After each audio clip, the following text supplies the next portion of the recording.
Hello, and don't get me going on a new podcast episode this week on Don't Get Me Going. My name is Zoe Lulinski, and I just have a couple quick things to talk about. I don't expect this podcast episode to be too long, but there's a couple things I've been thinking so far watching this NFL season. I do have a top 10 coming up. My first one of the NFL season. It's coming in a little late, heading into week 5 here of the season. But I also want to talk about Hall of Fame players. Scrolling on my Instagram feed, the amount of people talking about different Hall of Fame players, I saw a certain post where they were trying to predict a Hall of Fame player on every team, and they just seemed very inconsistent. There were certain things I had, like, a second-year player, a couple third-year players, and then some teams I had nothing. And I think I really could say every NFL team does have a Hall of Fame player that you could look at, but I want to talk about a few of the controversial opinions for Hall of Fame players is Julian Edelman, and I'm just going to get straight to the point. I don't think Julian Edelman is a Hall of Fame player. If anything, he's a Hall of Fame player for the individual team, New England Patriots. He's had a lot of great plays for them, and if anything, the team, the fans love him. I can imagine if I was a fan of the Patriots, of course I'd love Julian Edelman. I think he's done a lot of awesome things for that organization, especially in the playoffs. If you could argue at all that he could be a Hall of Fame player in the league, it's because of the contributions he made in the offseason. I mean, he practically won them the Super Bowl against the Falcons with that insane touchdown grab. If you guys don't know what I'm talking about, you guys should go look it up because I don't think I've seen anything like it. It's like minuscules away from touching the ground. I don't know how he caught it, but here's my reasons for why I don't think he's a Hall of Fame player. He's never been a top wide receiver in the league, and he had Tom Brady. I know that's like a pretty stupid way to say it, but I mean, any player is going to look good playing with Tom Brady.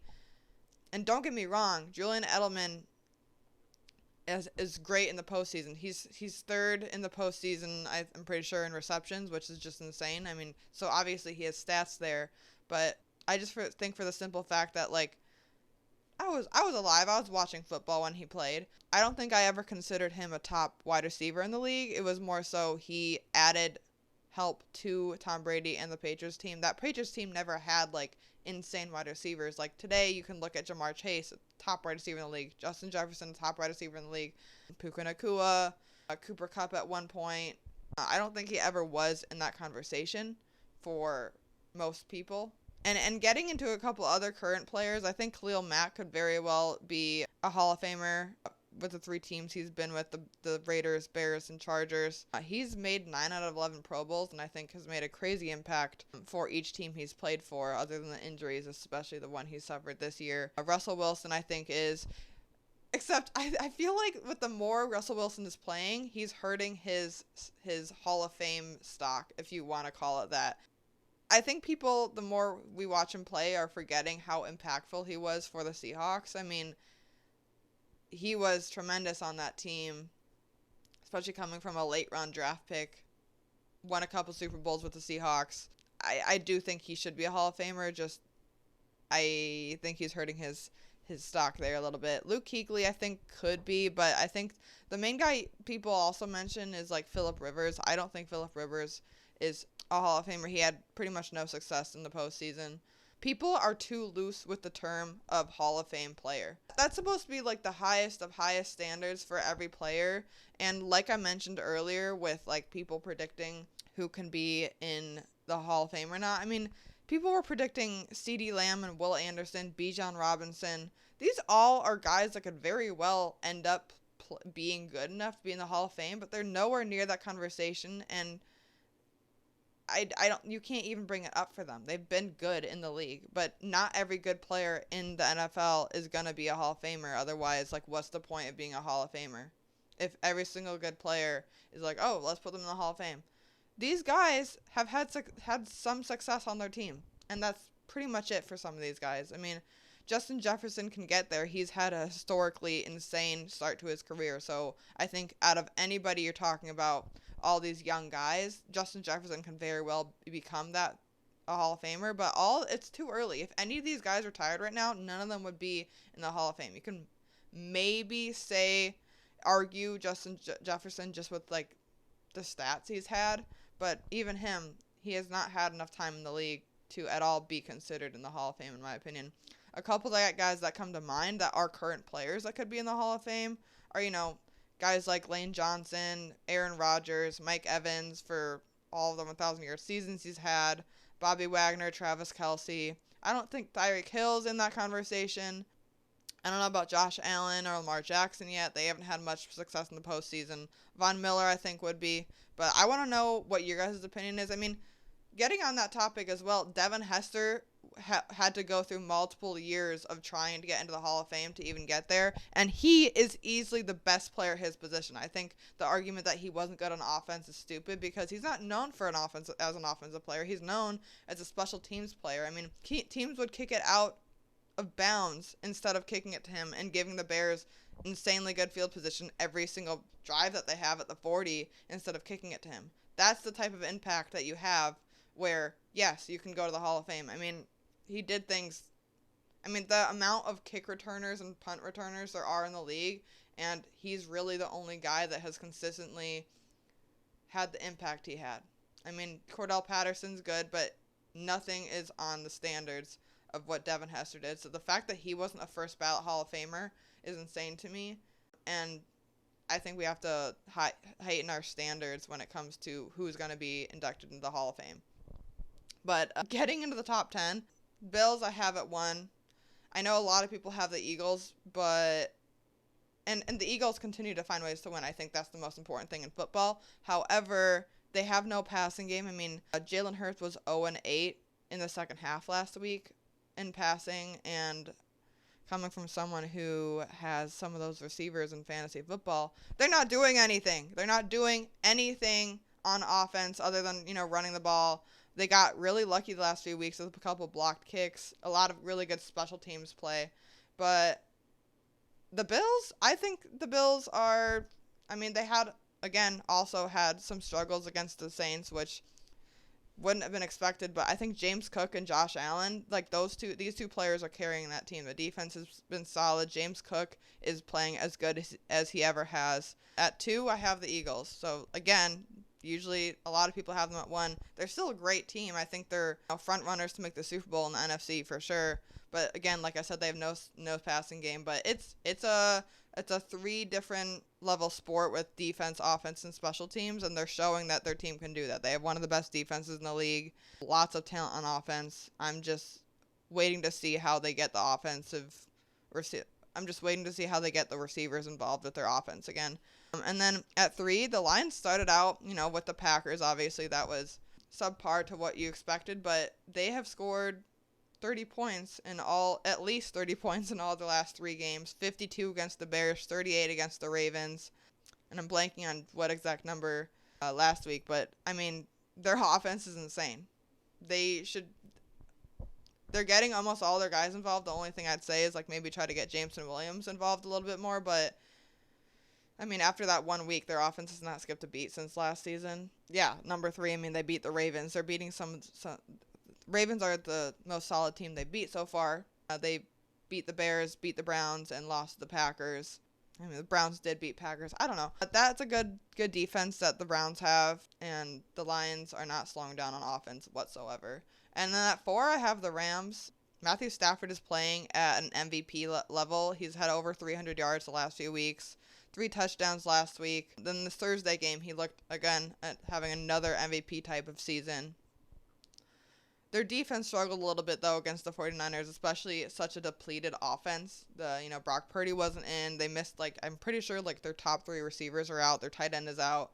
So it's interesting to see that, especially, the defense playing well against the Colts, who have been so hot on offense so far this season. But the Rams are at 4. They've looked really solid and have a lot of potential there. And then the Chiefs, I think they're back on track. Again, Mahomes is doing what he can with the weapons he has. Their defense is looking decent.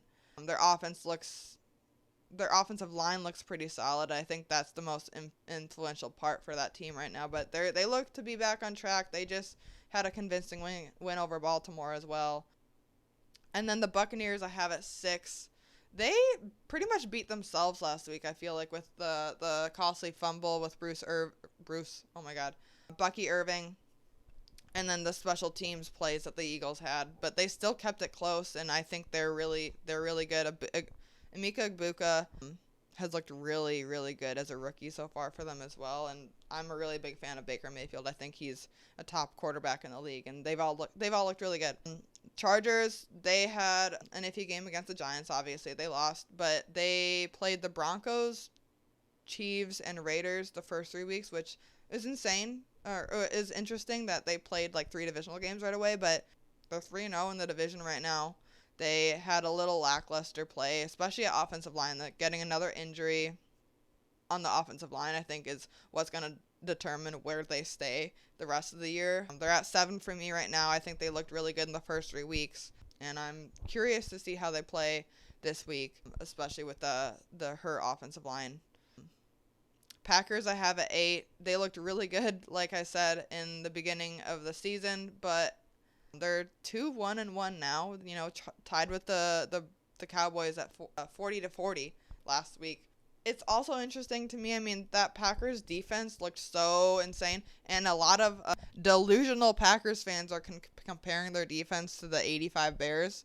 You can stop that right now, because I don't ever reckon the 85 Bears letting up 40 points to the Cowboys without their best receiver. CeeDee Lamb was hurt. He wasn't playing. Like I said, though, the Packers are still solid. There shouldn't be much reason to worry about them. I think they're still playoff contenders for sure. And I think the defense just had an iffy game there. I don't know what else to say about that, but I think Matthew Golden's starting to get more involved too, which is a good sign for them. And then at 9, I have the Colts. The Colts had an iffy game. Honestly, just a lot of costly turnovers and issues in the red zone is what they've had. I mean, they've been averaging 29 points per game. But Adonai Mitchell holding on that 53-yard rushing touchdown for Jonathan Taylor and that costly fumble going in the end zone last week, I think really cost them the game, if you want to put it that way. Daniel Jones did have 2 interceptions last week, but overall the offense has looked really good. And the defense don't have a lot of cornerback help, but have looked pretty solid so far this season as well. And then at 10, I have the Seahawks. So they have a lot of offensive weapons, especially with JSN. I feel like he's turning out to be the wide receiver one they wanted. And just talking about the Seahawks and especially the talent JSN has right now just reminds me of a couple years ago when they had Shane Waldron. When JSN was a rookie, didn't do much. Shane Waldron went to the Bears, and guess what? Rome Odunze, the rookie, didn't do much. And now Shane Waldron's on the Jaguars. This is just a topic I want to talk about because it's a trend I've seen. I have Brian Thomas, who is the wide receiver for the Jaguars right now, the team that Shane Waldron's on. He has not done anything for me in fantasy football. I knew I shouldn't have taken him, but he fell enough already to the point I was like, I might as well. No, I might as well not, because he hasn't scored more than 5 points in a game for me. And I know this is off topic to power rankings. I'll leave this conversation in a second. I'm going to talk about wide receiver fantasy football in a second. Seahawks at 10, their running backs have looked really solid. They looked really good against the Cardinals last week, so I have them at 10. And then, okay, now going into fantasy football with Shane Waldron as the passing game coordinator, I'm pretty sure, for the Jaguars, has completely ruined the passing game for the Jaguars. And it's not at all at fault on Liam Cohen. I think he's actually done a really good job. The Jaguars are 3-1 right now, and honestly, I think that's with like average at best quarterback play from Trevor Lawrence so far this season. But I just want to talk about how crazy of a year it has been for fantasy wide receivers. I'm pretty sure there's like 2 out of the top like 10 wide receivers taken are actually playing, like, having actual big impacts in fantasy football in a good way. Puka Nacua and Amon-Ra are playing exactly how you'd expect them to, but there's been a lot of injuries. CeeDee Lamb's out right now. I don't know what that timetable is for him. Neighbors got a season-ending ACL injury, so that's really unfortunate for him and that team.